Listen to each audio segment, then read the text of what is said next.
Hello everybody. So we're back at the plate here and got a few sharp scrapers again, sharpened, resharpened, and we're going to get into the weeds and finish this off. So maybe we should talk about what a target is for now. So we have in the middle here 3.6 millimeters, 3.7, 6, 6, 5. So this part of the top, we're going to leave kind of where that is-ish in the middle. But here we see 9. This is 3.9, so that's a bump. 3.8 is a bump. 3.5, we're going to leave that alone. 3.7 is a bump. 3.6 is too much here because there'll be another topographical line here that'll be less than, so if we're targeting 6 in the middle, this will be maybe 4, 3. And then out here, 1, 3.0, 3.1 millimeters, and then at the edge it'll be thinner. So what we're going to do now is, again, with scrapers, and if there's another way to do this, I have no idea what it would be. Here, let's look at this place. We've got 3.3 millimeters, 3.5. Well, these numbers are actually pretty good. 3.7 is a little too much. Now, some of you may say, why are we bothering with these little differences in thickness? You know, I've tried to be clear about this, that these little bumps are not helpful because the thickness and the stiffness are so intimately connected. We need to take care of these in order to get an optimal high performance top. So one thing we can try and do is we'll take any given scraper and we'll try and figure out how much it's cutting, okay? So here's a 7, 3.7, 3.7. So why don't we go in here and take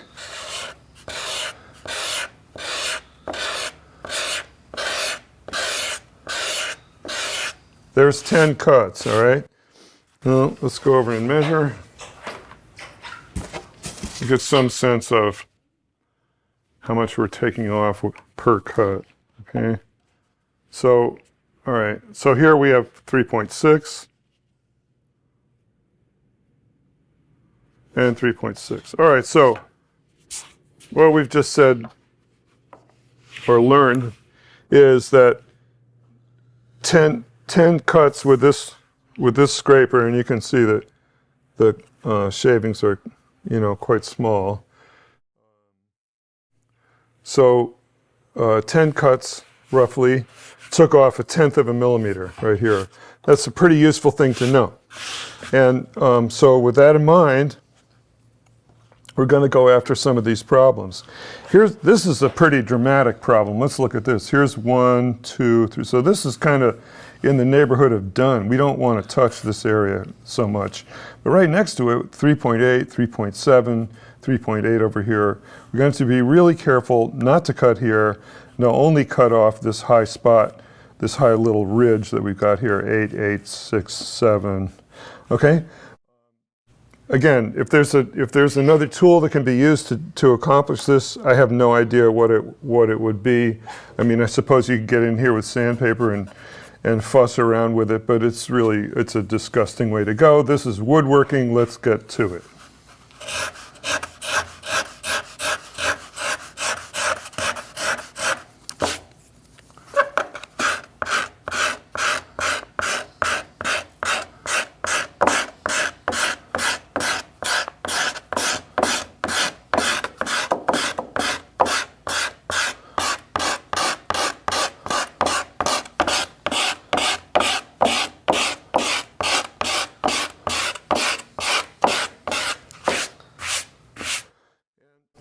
It might be helpful to just work on one area at a time. For now, we'll just have a look at what we've done.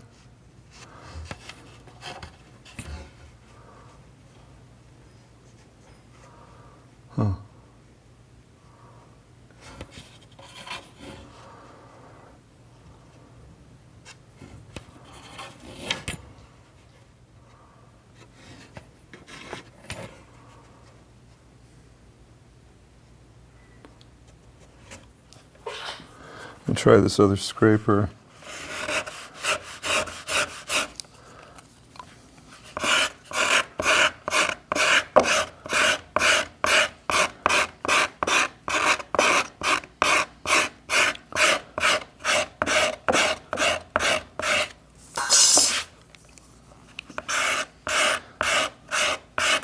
So this one seems to be working a little bit more,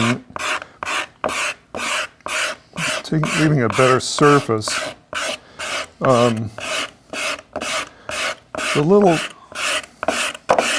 changes that we make when we burnish the scraper have a lot to do with how it really behaves in the material, of course. And because the burr is so minute, it's a little hard to, I mean, you can hardly see the difference between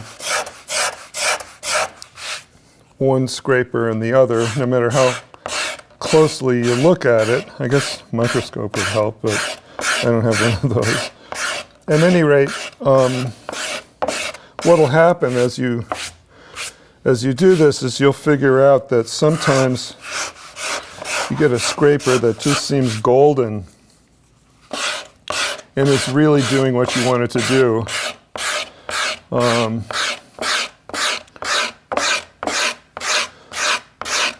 And this seems to be one of those times right now. This is great.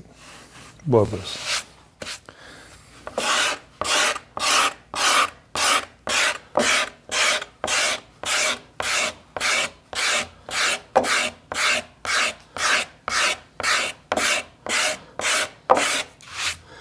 These get hot.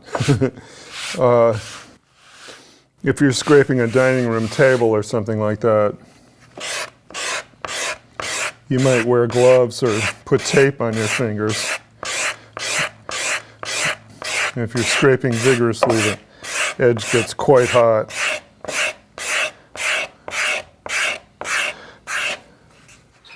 And just to be clear, the reason we're getting these great shavings and it's not tearing out the material at all, okay? I mean, it's just leaving a killer surface. The reason for that is that the scraper edge, if we're cutting in this direction, just to review, the scraper edge is behaving so nicely because it has right here a built-in chip breaker. So in other words, the burr of the steel coming this way, as the wood comes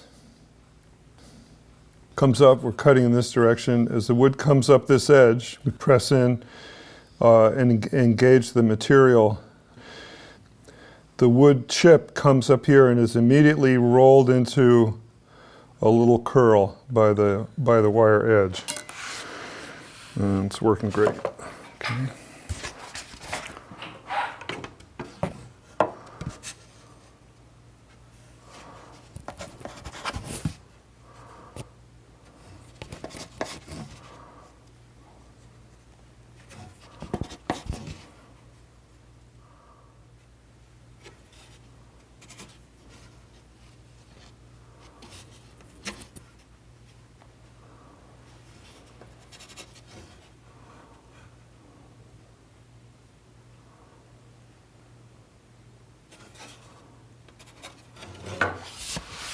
All right, so now we can see our 8s and 9s are gone. Here's still a 7. Oh, this is part of this other problem over here. 6s. Here's 6, 6. And then this we want to stay away from. And here, this is about right. Likewise, this. So we're gonna try and get in here and get the, so here's 3, 3, 6, 6, 5. So here's a bump right here. We're gonna go after this.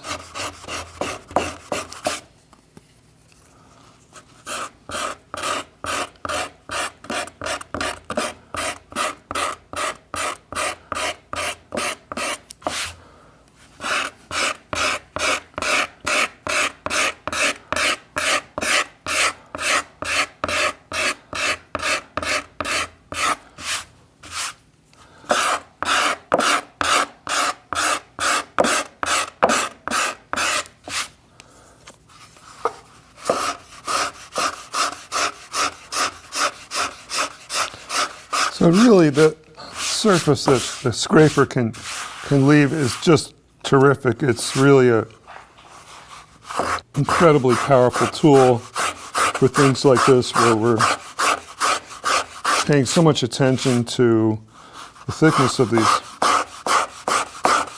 little areas, little problem areas. And if we get a low angle of light here, we can see that the only real problems that the scraper leaves is this little tiny fuzz here where, maybe it's not going, it's kind of near going right along the grain, so there's a beginning of tearing. But as we were just talking about with this idea of the built-in chip breaker, the tool won't allow, it's just not capable of taking off enough material to lift the fibers and make any damage. And then the only other problem that the scraper leaves, I don't know if you can see these little marks I made. Oh yeah, there they are. These marks here across the grain, which are just me being a little clumsy when I set it down and kind of digging in a little bit, because of course the edge is thin and sharp and the wood is soft. So I'm going to go and knock on this here. This is our old fat spot here from last time. See if we can't get rid of this.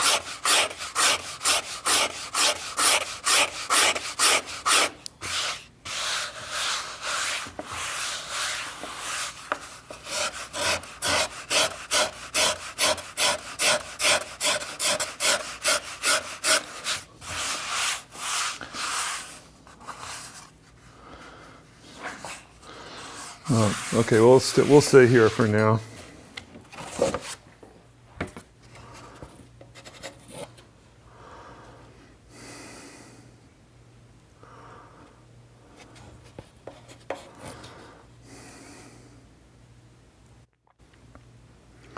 think I may have mentioned this before, but in antiquity there were a variety of abrasive materials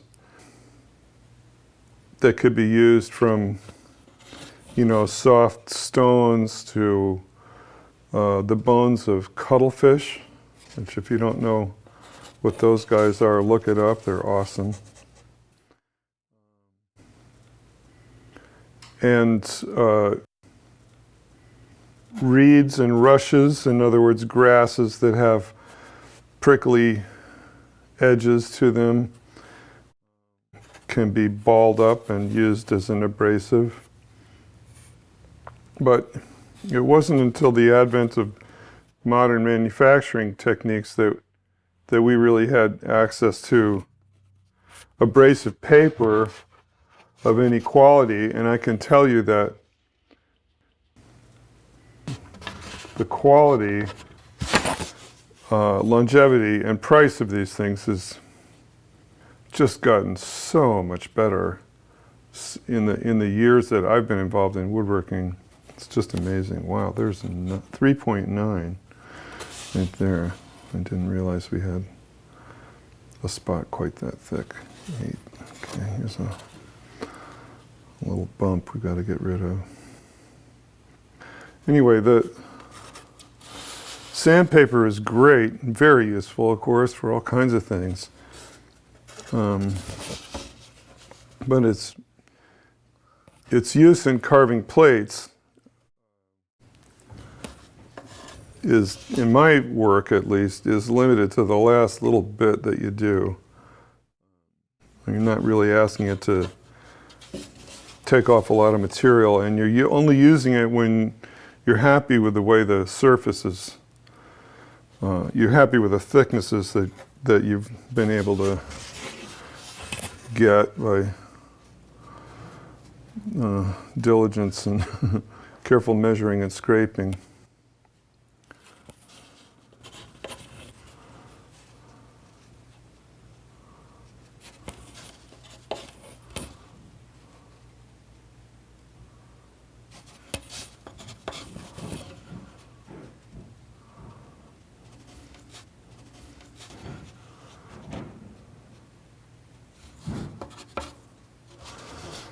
Okay. I'll try this bigger scraper out in here.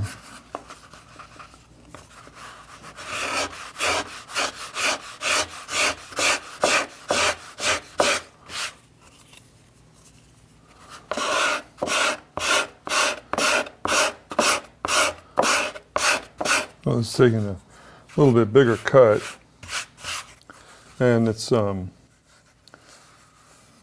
whole different shape than this other one that I've been using. So we can't use it so many places, but for these big places, it's doing a nice job.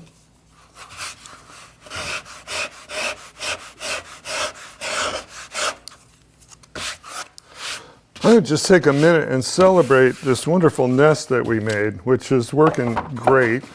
I can put any amount of pressure I want on the plate and it just can't get hurt.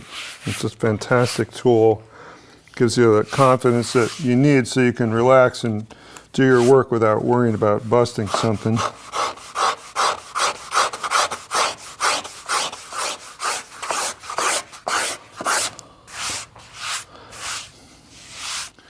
Okay, so we got 8, 7, 8, 7. Might as well take off some of this.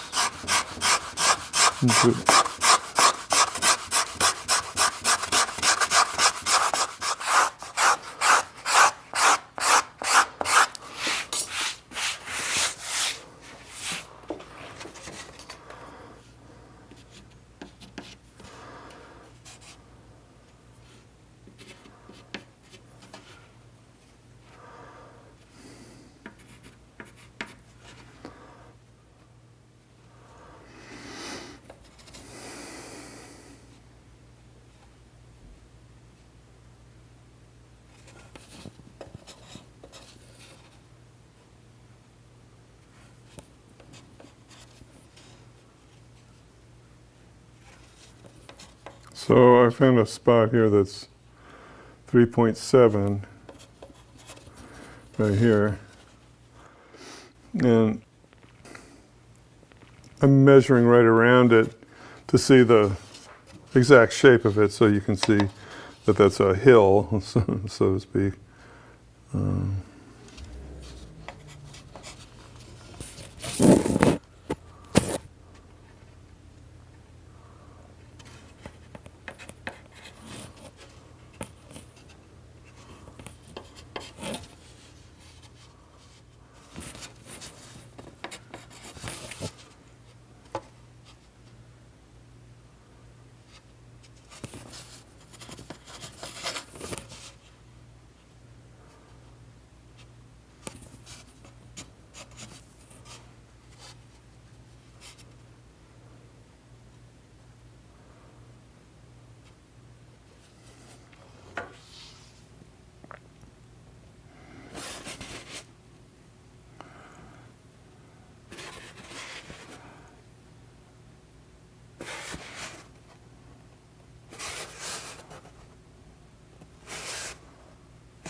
I like this wood a whole lot. It's very stiff and light.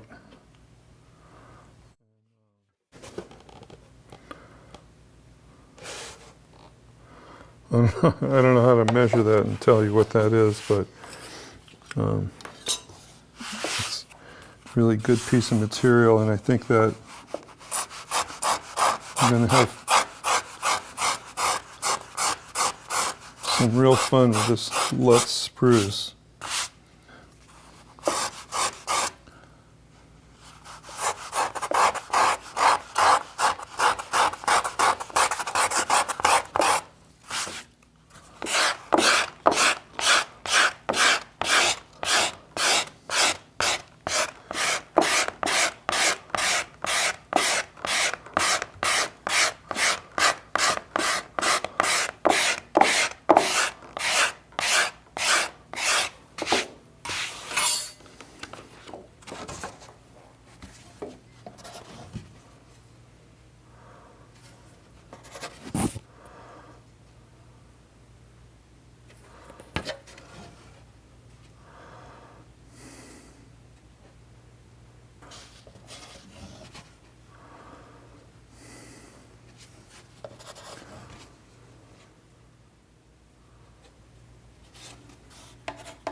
Okay, so I managed to get rid of this bump over here. So we're now kind of, back in the groove. Got rid of our 7 and the surrounding 5s. So still got, this is quite thick up here. There's just a little line here, which actually,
in this area, we have obviously much more abrupt curves than on other parts of the top.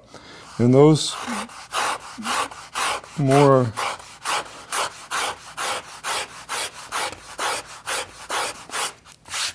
those curves are going to make this part of the top stiffer just by their shape, right? And so we're going to be sensitive to this while we're feeling and evaluating it to try and figure out how to get this part of the guitar to be dynamic as well. Even though that big job at the top is done, broadly speaking, in this lower bout, this big speaker-shaped area that's being driven by the bridge.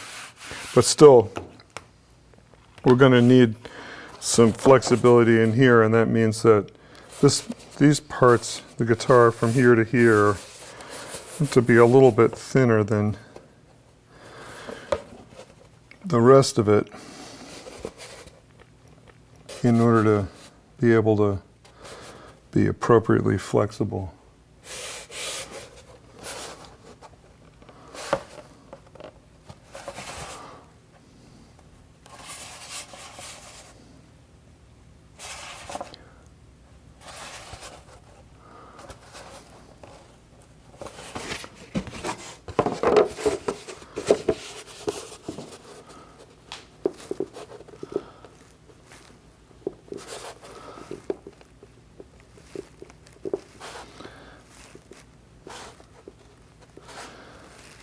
I'm just getting a sense for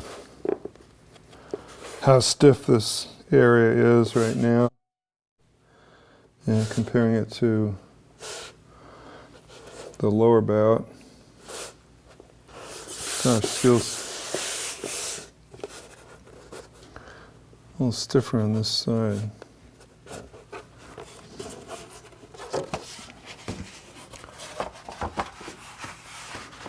Well, a tiny bit thicker. 2s and a 4, 1s and a 3. So these little changes actually really add up to big differences in the way the plate behaves.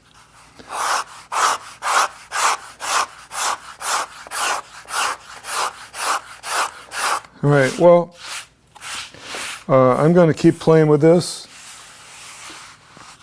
a little bit and get the last couple of little bumps out of here. And then I'm going to show you a really good trick with sandpaper that's going to help bridge the high spots and get everything really even. All right? Next time, a little sandpaper.